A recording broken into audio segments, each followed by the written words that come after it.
Muy buenas, amigos y amigas de la Cena de Jaén Plus Radio. Vamos a hablar de cocina, pero de cocina de otros tiempos, porque desde el 30 de enero y hasta ahora el 15 de marzo se están celebrando en Úbeda su jornada del Renacimiento, que ya cumplen 25 años. Pero además dentro de ella había una cosa que a mí me ha encantado, y es una jornada que se celebró en el Centro Olivar y Aceite,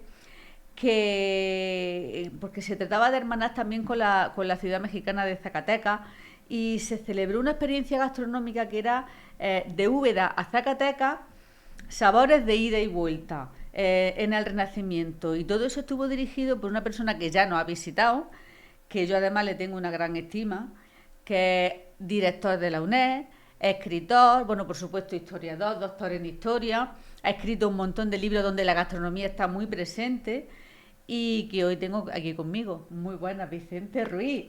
De nuevo aquí, qué ganas tenía de tenerte otra vez. Pues muchísimas gracias, Carmina, por tus palabras. Encantado de estar aquí contigo y con vosotros otra vez. Oye, esa jornada, porque es una jornada diferente en la que se probaban platos, se hablaba de la historia, de... A ver, ¿en qué consistió realmente esa jornada? ¿De quién parte la idea de hacer una jornada así de ese tipo? Bueno, en esta ocasión parte del Ayuntamiento de Úbeda, que, bueno, que me conoce y que sabe un poco de mis actitudes desde el punto de vista de la gastronomía Claro, es que histórica. tú eres ubetense. Claro, claro, efectivamente. Y entonces, bueno, pues aprovechando ese 25 aniversario, pues querían hacer algo especial y me propusieron que, bueno, que condujera pues una actividad que, bueno, ya he hecho en otras ocasiones, en otros lugares, no con cocina del Renacimiento, pero sí con cocina relacionada con el mundo naval o con el aceite de oliva, en fin, una experiencia gastronómica en donde no solamente se expusiera en plan conferencia los sabores de antaño, sino que también se pudieran degustar simultáneamente. Y entonces, bueno, pues se creó esa simbiosis entre lo que es la cocina del Renacimiento, la cocina también americana, en este caso con Zacatecas, y surgió pues esa experiencia que, como tú bien has titulado, pues se llamaba de Úbeda a Zacatecas, sabores de ida y vuelta en el Renacimiento. Claro, porque sabores de ida y vuelta tiene todo el sentido, porque nosotros llevamos cosas allí, pero nos trajimos muchísimas cosas. Que tengo entendido que se degustaron platos como la olla podrida, el lomo en manteca, capón de galera, evidentemente, asado de boda, birria de chivo, enchilada de Zacatecas, los chíos rellenos de pipirrana, que eso me encantó. Todo eso ¿quién lo estuvo elaborando? Bueno, eso fueron recetas diseñadas por mí y luego fueron, bueno, pues, puestas en práctica por el restaurante de la Ermita de Madre de Dios.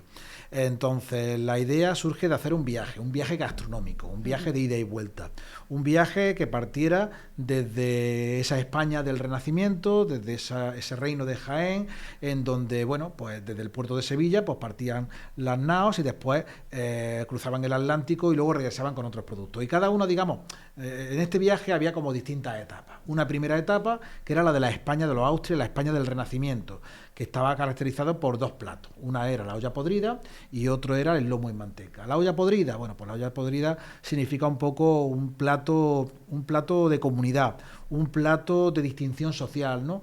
Aquellos que aquellos que podían permitirse el lujo de tener más ingredientes, más carne, más aves, más cerdo, más ternera en el guiso, pues evidentemente era de una clase superior, era la aristocracia, y la olla de los más pobres, pues evidentemente era básicamente pues las legumbres y poco más, ¿no? Pero bueno, siempre con mucha imaginación. Claro, porque lo de podrida no es de podrido de como entendemos ahora esa No. palabra, sino de poderida, de poder. De poderosas, efectivamente. Exacto, Olla poderida, olla poderida. Entonces, bueno, pues había muchísimas ollas, ¿no? Olla poderida, ¿por qué? Porque daba mucho poder, mucha energía. Y entonces, pues claro, era un plato para un plato único del día prácticamente. Claro. Y bueno, es un plato además que tiene muchísima literatura, ¿no? Calderón de la Barca decía que era la princesa de los guisados, ¿no? Y también sale al principio del Quijote, ¿no? Cuando habla de una olla más de vaca que de carnero, ¿no? Que era lo que tomaban los hidalgos, ¿no? Haciendo referencia a lo que tomaba Don Quijote. Y en definitiva, la olla podrida es el origen pues de todos nuestros cocidos, nuestros menudos, que hay pues a lo largo de toda Andalucía, en Castilla, el cocido montañés, el cocido madrileño, el cocido andaluz, en fin, todo es el origen de ese cocido. Evidentemente, eso sí, lo hicimos todo con mucho cuidado en que no hubiera esos elementos novedosos que aparecerán después, que son los productos ultramarinos.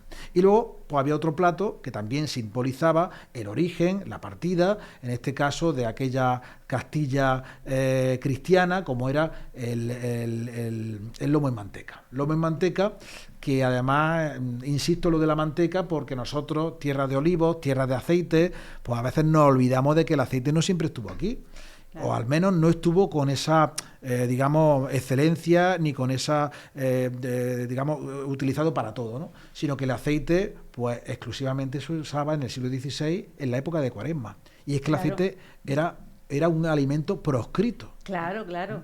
Proscrito porque bueno, los musulmanes y judíos, como saben, pues no pueden tomar cerdo, es un animal que está prohibido en su religión, y por tanto todos sus derivados, incluido la manteca, pues estaban prohibidos. Cuando estas comunidades religiosas son expulsadas de la península ibérica, en 1492 los judíos y en 1502 los musulmanes, pues ¿qué ocurre? Pues que evidentemente todos aquellos que quedan se convierten en cristianos nuevos, pues aquellos que no comían cerdo, no comían con manteca y usaban el aceite de oliva, eran sospechosos de heréticos, de ser herejes, y por tanto la Inquisición pues estaba detrás de aquellos que tomaban aceite de oliva. O sea que eso del aceite de oliva, que nosotros lo tenemos tan en nuestras venas ya, en nuestro ADN, pues es una cosa que ha costado muchísimo tiempo. Es más reciente. Es mucho más reciente. Sí, porque mucho además más reciente. incluso en el mapa de la provincia de aquella época había olivos, pero no lo que tenemos ahora. O sea, eso de los 66 millones, ni mucho menos. En absoluto. Había mucho cereal, mucho grano, mucha leguminosa, mucha verdura. Tierra calma, lo que se ha llamado siempre. Exacto, que eso se ha ido perdiendo, dando paso al olivo. Oye, lo de los platos me han contado, pero vamos, me ha gustado muchísimo. Lo de la pibirrana también me ha gustado. Sí, bueno, luego el viaje continúa. Claro. El viaje sigue, porque partimos desde el puerto de Sevilla, en aquellas naos que cruzaban el océano, hermosos veleros, pero muy incómodos, en donde había que llevar, bueno, pues alimentos que no tuvieran, que no se pudieran pudrir, ¿no? Que no se pudieran corromper, y entonces o bien se llevaban legumbres o bien se llevaban alimentos de otro tipo, pero evidentemente siempre con la posibilidad de que no se corrompieran. Y había algunos que se transformaban como la galleta marinera. La galleta marinera, que se cocía, era un pan que se cocía 2 veces, y con los restos se hacía el capón de galera. Capón de galera, del que ya hemos hablado en alguna ocasión, pues era una especie de un precedente de la mazamorra, del ajo blanco, de los gazpachos, en definitiva. Exacto. Que se hacía, bueno, pues con los restos de esa galleta marinera, con aceite de oliva, con sal, con ajo y con agua, ¿no? Y que era el precedente, bueno, pues de lo que hoy conocemos con gazpacho, que por supuesto el tomate pues llegaría mucho más tarde. Y luego llegamos, pues por fin llegamos a Veracruz, al puerto de Veracruz, y nos trasladamos a Zacatecas. ¿Por qué Zacatecas? Porque es una ciudad que también comparte con Úbeda el ser patrimonio de la humanidad. Y entonces, bueno, pues de ahí un poco el hermanamiento. Esa ciudad, pues cogimos 3 platos que son, bueno, la birria de chivo que has dicho tú, la ensalada zacatecana y el asado de boda. Son platos en donde ya se incorpora el maíz, donde se incorpora los chiles, donde se incorpora los ajís, donde se incorporan, digamos, pues alimentos que son propios del Nuevo Mundo, que luego, eso sí, llegarían a nuestra cocina y que se incorporarían de manera muy lenta, porque nosotros pensamos que el tomate, la patata, el maíz, todo eso llegó rápido. No, claro. Eso tardó muchísimo tiempo. Tú ten en cuenta que, por ejemplo, las patatas, que yo sería incapaz de vivir sin patata ahora, y cualquier persona, como que hacemos sin patatas, ¿no? Bueno, pues las patatas hasta el siglo XIX no aparecen en la dieta de los europeos. Hay una historia que a mí me gustó mucho de un médico francés que Parmentier, los jardines. Exactamente, sí.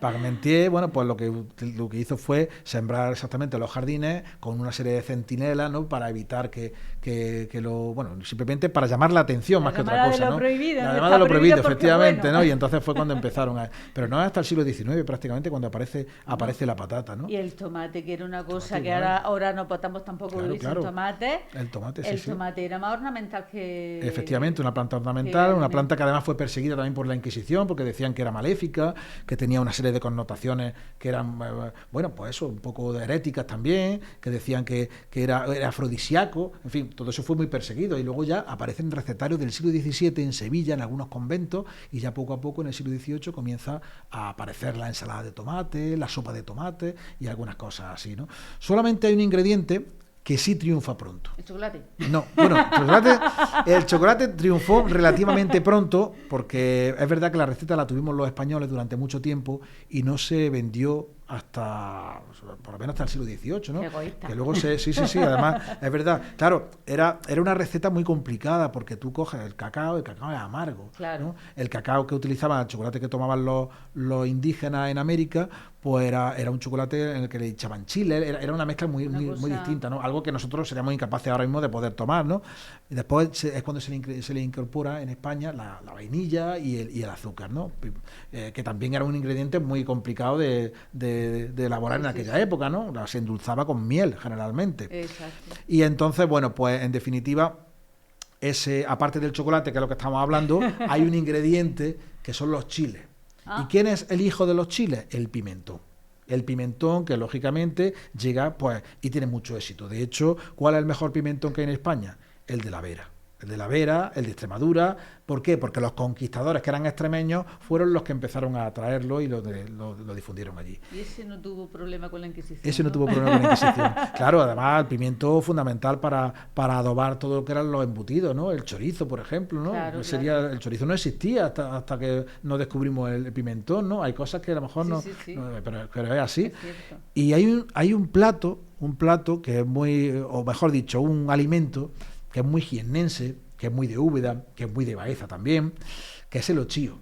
Y el ochío... Sabiote, que si no nos van a decir algo. Exactamente.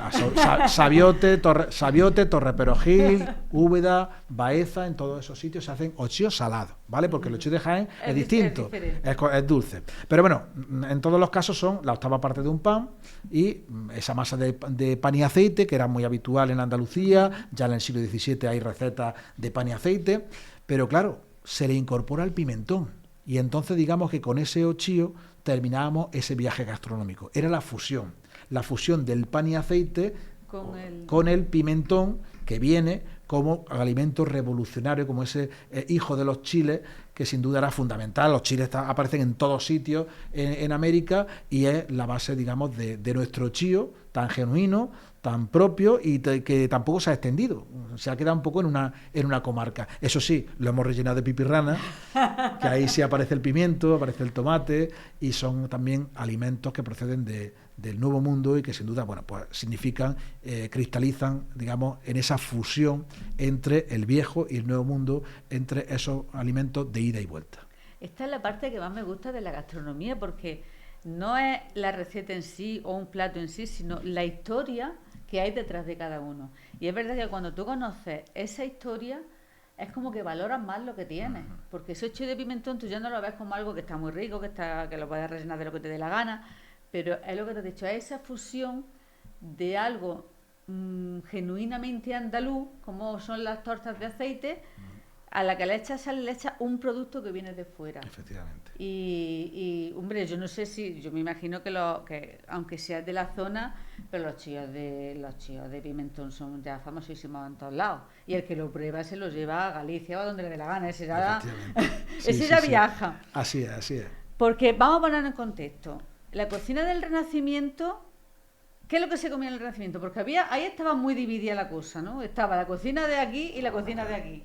No tenía nada que ver, porque además era totalmente contrapuesta, o sea, no tenía nada que ver, o sea, el Renacimiento, las cocinas de los nobles eran espectáculos, todo lleno, todo de colorido, un cuidado con la mesa, una mezcla de sabores, y a más cosas había, porque eso también era una señal de poder.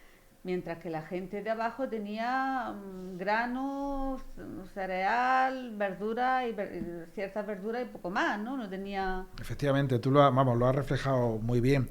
El Renacimiento, cuando nosotros hablamos de Renacimiento, Tenemos que partir en primer lugar de que es un estilo artístico, ¿no? Una manifestación cultural que se desarrolla en Italia y que en el siglo XIV y XV y que llega a España en el siglo XVI, ¿no?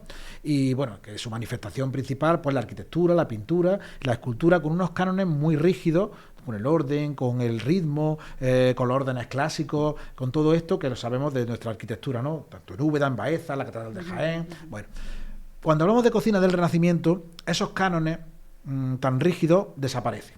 Porque para llegar a la cocina del Renacimiento, si podemos llamarlo así, pues son una serie de elementos y de distintos caminos que han ido llegando, pues desde, en primer lugar, desde la trilogía mediterránea que trajeron los romanos, con el aceite, con el vino, con el pan, pasando también por todo lo que era la herencia musulmana, con las especies, con los adobos, con los escabeches, siguiendo también por la tradición judeocristiana.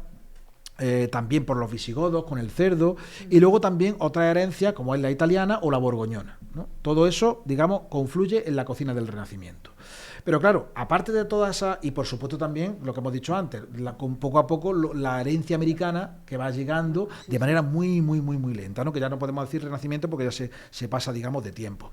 Pero claro, es lo que tú dices, es decir, la cocina del Renacimiento tenemos que dividirla entre la cocina no solamente de los nobles y de los plebeyos, no solamente la cocina aristocrática y de la gente pobre, sino también la cocina de los conventos, ¿no? Claro, que también era también algo fundamental.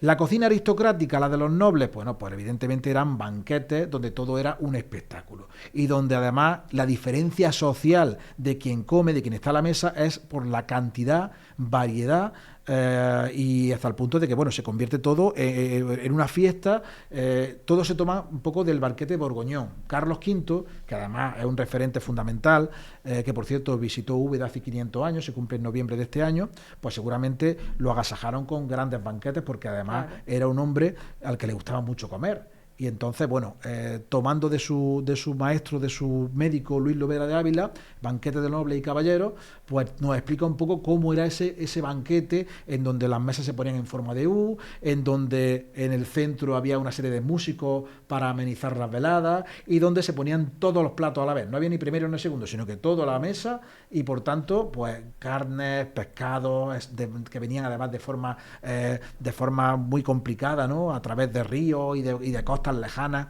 Ten en cuenta que al emperador, por ejemplo, le traían al monasterio de Yuste, le traían ostras, ¿no? Desde Santander, ¿no? Traían en cajas de hielo que iban, bueno, era una cosa complicadísima, imagínate en el siglo XVI. Bueno, pues toda esa parafernalia es lo que explica un poco el banquete borgoñón. Ese banquete donde sobre todo la carne, la caza, la carne de caza fundamentalmente, la volatería era muy valorada, ¿no? Claro. Que ahora tal vez un poquito menos, ¿no? Ahora se come muy pocas cosas, perdiz, pollo, pero antes, bueno, cualquier cosa. Todo lo que volaba a la cazuela. Exactamente, de ahí viene un poco el refrán.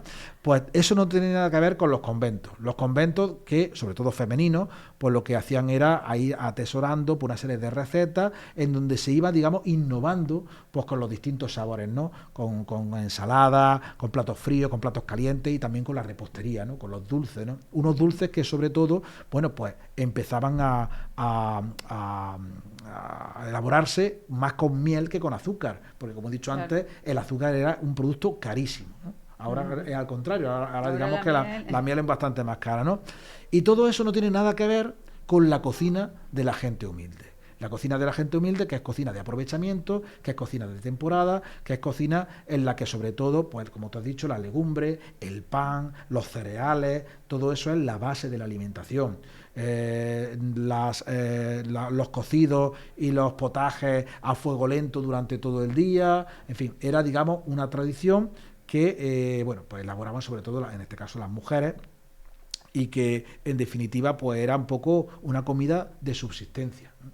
Era también una forma porque había una gran amenaza, que era el hambre. Claro. Y por tanto, ese hambre que amenazaba a los más pobres, pues había que controlarlo de alguna manera, pues con platos muy básicos, pero que hoy día son la base de la cocina, por ejemplo, de la provincia de Jaén, ¿no? De la cocina jiennense. O sea, nosotros no hemos tenido nunca, digamos, pescado ni carne, es decir, no hemos tenido un género muy variado para poder elaborar una gastronomía propia, pero hemos sido muy imaginativos.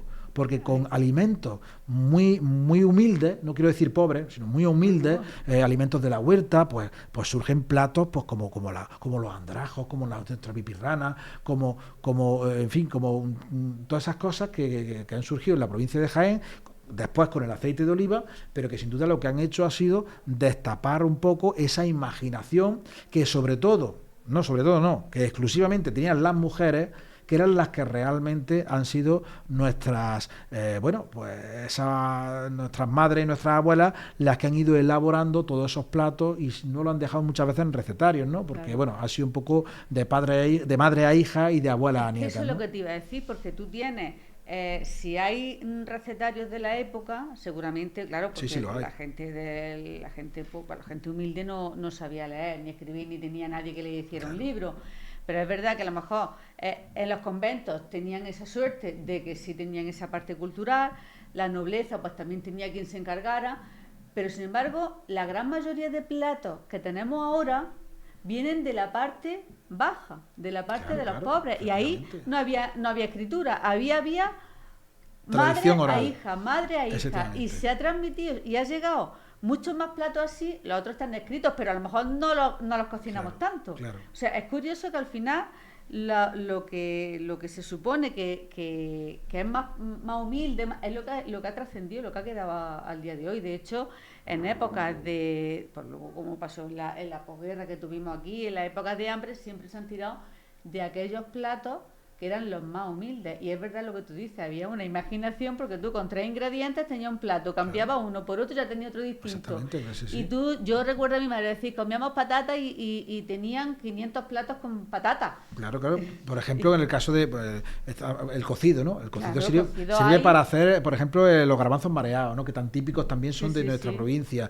El borrococo. Sirven para hacer ahora hummus, ¿no? Que se le llama también. Para hacer ensalada, para hacer croquetas. Claro, yo me acuerdo en la Lozana andaluza se habla de ese majao de con su cominico, o sea que son platos que han estado ahí, que parece que lo estamos descubriendo ahora, han estado aquí toda la vida. Y los tenemos aún. Y los tenemos aún, y han sido, ya digo, insisto, han sido las mujeres las que han ido transmitiendo. Ahora, por ejemplo, que bueno, no sé, creo que son 195, 96 los restaurantes con estrella Michelin que hay en España, creo que son más que hay 18 mujeres que los dirigen, ¿no? Fíjate. Todos los demás son hombres, ¿no? Es decir, cuando los hombres, cuando se ha convertido la cocina en algo de élite, algo un poco que llama la atención, entonces aparecemos los hombres, ¿no? Pero hasta entonces, oye, nuestras madres, nuestras abuelas... A la sastrería y pasa igual. Exactamente, fundamentalmente son esos dos, son esos dos elementos, ¿no? La cocina y lo que es la sastrería, lo que es la ropa, lo que es la moda, ¿vale? Esas dos cosas, ¿no? Que después lo han acaparado los hombres, cuando en realidad han sido las mujeres de ambos hemisferios pues los que incorporaron en su olla los productos americanos, ¿no? Eso está claro, ¿no? Y en el otro sitio igual también, el aceite de oliva, el vino, todo eso llegó también a América, y fueron las mujeres las que incorporaron esas recetas en sus platos originales, ¿no? Por ejemplo, las enchiladas, todo esto ya también aparece con alimentos que son propios también de Europa. Y eso pues hace que las mujeres, como tú has dicho antes, pues en época de posguerra, pues con apenas un par de ingredientes fueran capaces de sacar de una familia adelante, ¿no? Por tanto, fueron las auténticas heroínas, las cocineras anónimas, como digo yo, las que sin duda pues tendríamos que homenajear, y en definitiva creo que con esa introducción también que hago en el libro de recetas de esta cocina del Renacimiento, se homenajea un poco a esa cocinera invisible que no se conoce su nombre ni su apellido, pero que sin duda pues alimentaron a la humanidad durante milenios. Así es. Bueno, hemos hablado de los alimentos que vinieron de América, ¿no? Pues conocemos eso, los tomates, los pimientos, el maíz, pero ¿y nosotros qué nos llevamos allí? Bueno, pues nosotros nos llevamos fundamentalmente 3 ingredientes, que fueron la trilogía mediterránea: el pan, el vino y el aceite, que son, digamos, los alimentos de la primera globalización. Yo tengo un libro que tú conoces, que se llama El mar, el aceite de oliva y la primera globalización, porque el aceite de oliva tan nuestro, que lo trajeron los fenicios, que lo desarrollaron los romanos por todas las riberas del Mare Nostrum, que después nosotros llevamos a América, pues llega incluso hasta las islas Filipinas, porque los primeros esquejes de aceite de oliva, de olivo, parten no de Jaén, parten del Aljarafe sevillano, hay que ser rigurosos, concretamente de un municipio que se llama Olivares, precisamente, qué curiosidad, y curioso, y nada, desde allí pues llega a la isla de la Española, y de la Española, que no se aclimata muy bien, ya llega a Nueva España, a lo que es México, y ya se va extendiendo por otros lugares como el Perú, como Chile y demás.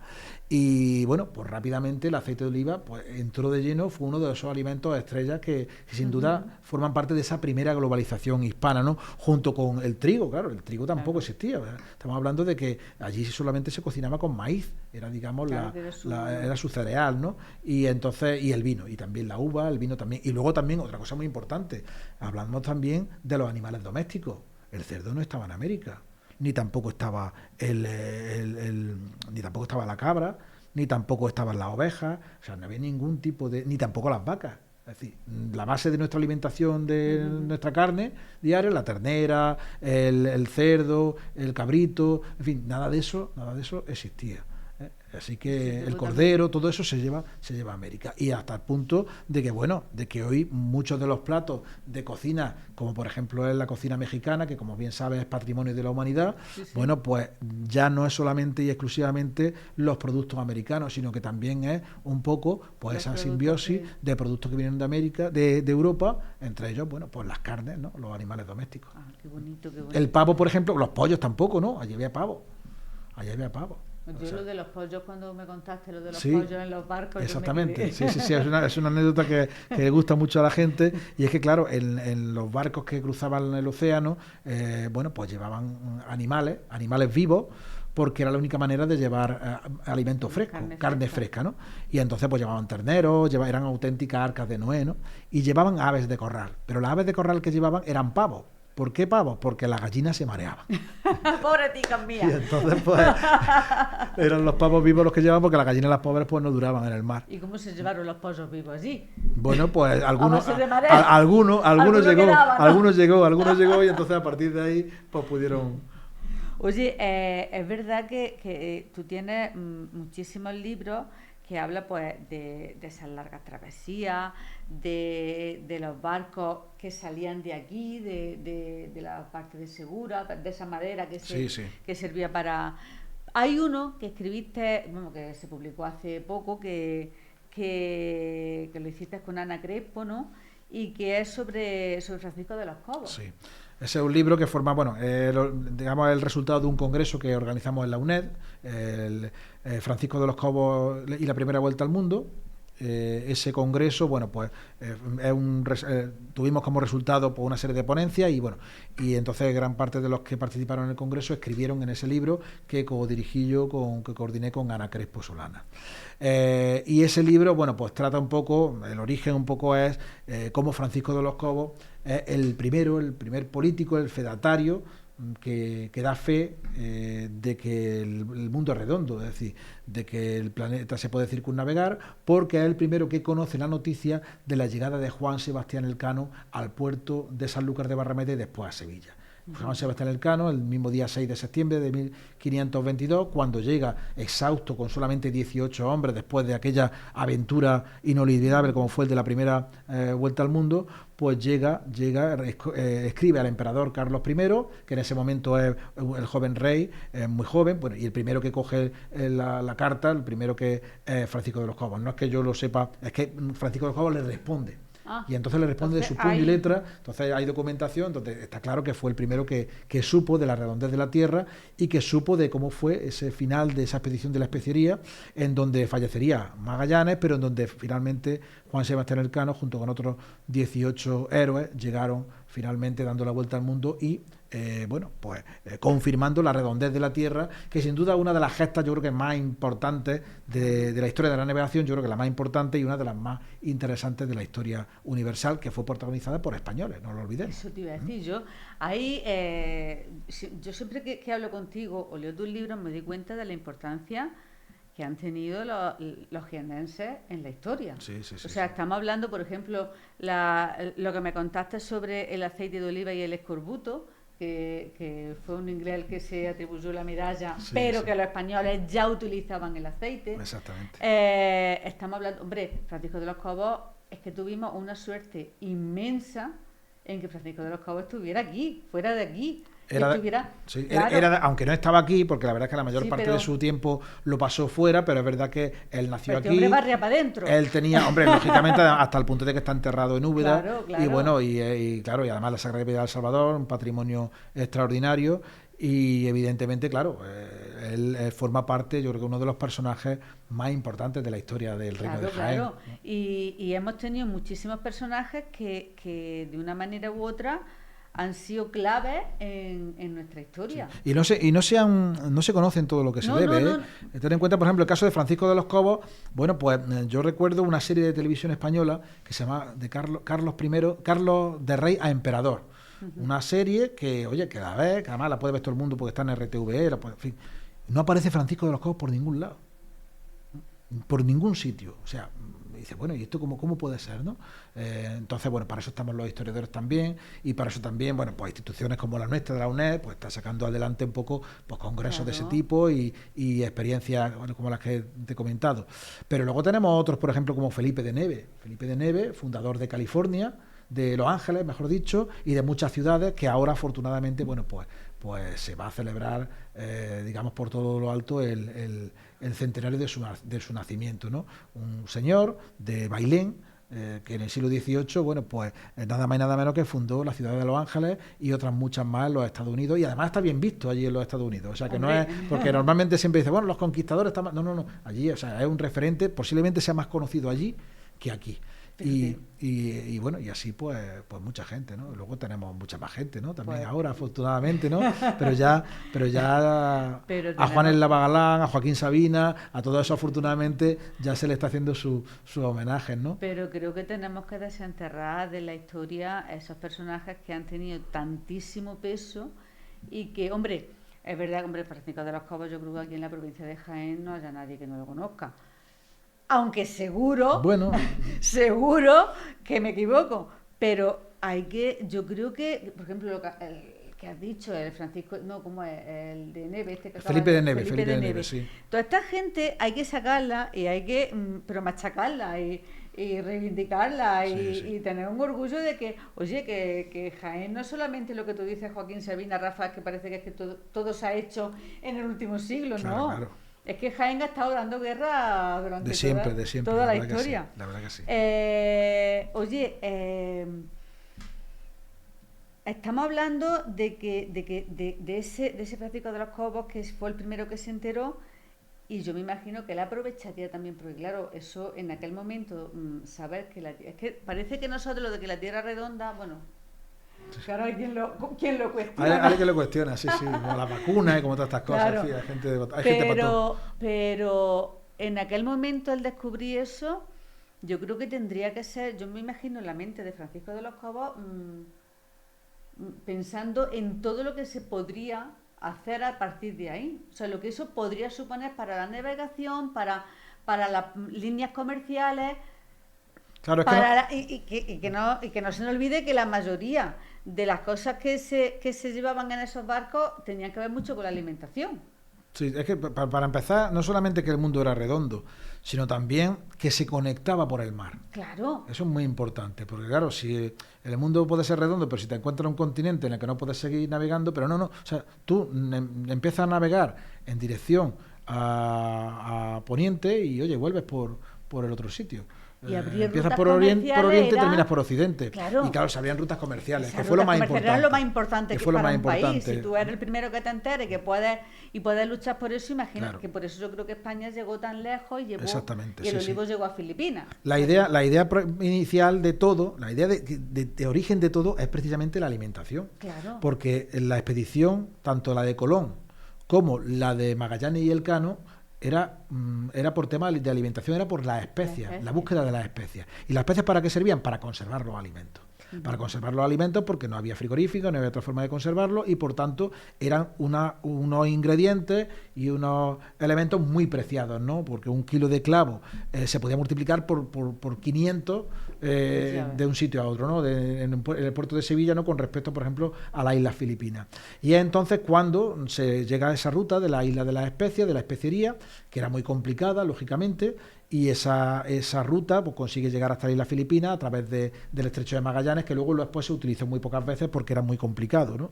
Luego tuvimos México y entonces desde el puerto de Acapulco era de donde partían aquellas naos que bajaban hasta la isla Filipina y luego subían. Que también además esa ruta, que posiblemente fue tan importante o más que la de Cristóbal Colón, fue gracias a un fraile, Andrés de Urdaneta, que era vasco, y que antes de ser fraile pues era gran marino y que logró pues establecer una ruta de ida y vuelta descendiendo desde Acapulco, desde la costa pacífica de México hasta la isla de Guam y la isla Filipina. Y luego, o sea, el problema no era ir, el problema era volver. Claro. Y entonces había que buscar los vientos que eran idóneos, óptimos para poder regresar. Y entonces descubrió la corriente de Kuroshio.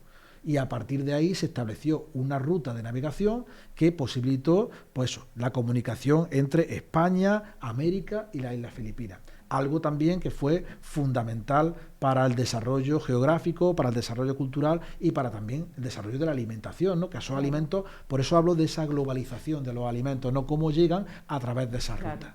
Y por eso el aceite es tan fundamental en ese aspecto, porque era un alimento que no se corrompía y es un alimento que pudo llegar a todos esos sitios con dificultades, lógicamente, porque claro, nada más que imaginarse que en llegar a las islas Filipinas con tantas escalas podía tardar 2 años, ¿no? Pero bueno, al final llegaba. Oye, Vicente, yo me estaría aquí todo el día hablando contigo, ¿eh? Bueno, pues... Es que es verdad que si desgranáramos todos los temas que hemos estado contando, yo creo que, aparte de que aprenderíamos muchísimo, entenderíamos mucho mejor todo nuestro patrimonio cultural, sino nuestro patrimonio gastronómico. O sea, que cuando nos comamos un cocido, nos comamos un gazpacho, veamos todo ese relato, toda esa historia y toda esa gente que estuvo antes que nosotros y que ha hecho que esos platos los tengamos hoy y por qué y de dónde vienen todos esos ingredientes. Es fascinante. Ese gazpacho, por ejemplo, del que tú hablas, es un alimento que es fascinante porque es un alimento de pobre, muy humilde, ¿no? Es un alimento que es posiblemente el plato de la cocina española más antiguo, que comienza con la posca romana, posiblemente con algo anterior, de los fenicios. Los íberos también tenían algo parecido, claro. Y que luego ha ido evolucionando, nos lo encontramos, pues el gazpacho que se tomaba la gente en el campo, y también nos lo encontramos en el mar. Ese gazpacho que aparece, que el propio Alejandro Malaspina, que es el marino científico que dio también que protagonizó también una aventura científica muy importante en el siglo XVIII, la expedición Malaspina, pues hablaba de que el gazpacho era magnífico para los marineros, ¿no?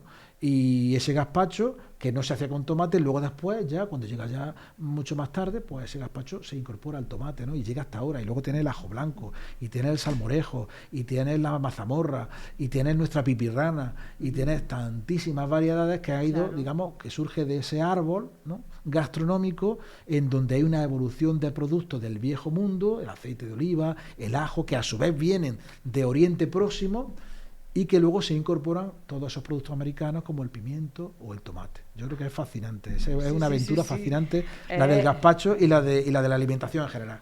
Pues Vicente, yo me gustaría que volviera otra vez, porque yo me he quedado con muchas ganas de seguir hablando, pero el tiempo se acaba y como yo sé que tú eres también una mente inquieta, que no para de hacer cosas y que aparte de hablar del Renacimiento, nos puede hablar de otras épocas y de otros proyectos que tienes por ahí.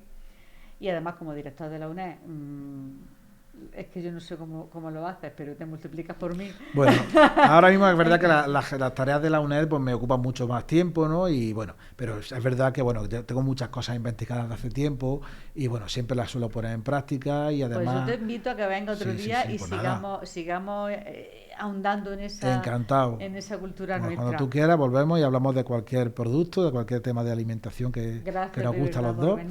Gracias, de verdad. Y oye, no olvidéis que seguimos en la Operación Torrija, que yo quiero ver vuestras torrijas, vuestros chíos, por supuesto. Hombre, no lo vayáis a rellenar de morcilla, que puede ser que todavía nos tachen de herejes, o no. pero dale al bacalao, que estamos ya en puertas de Semana Santa y que esto no ha hecho más que empezar, que nos vemos la semana que viene porque telita la de cosas que están pasando en Jaén solo con la gastronomía. Nos vemos la semana que viene y gracias, Vicente. Gracias a ti, Carmina.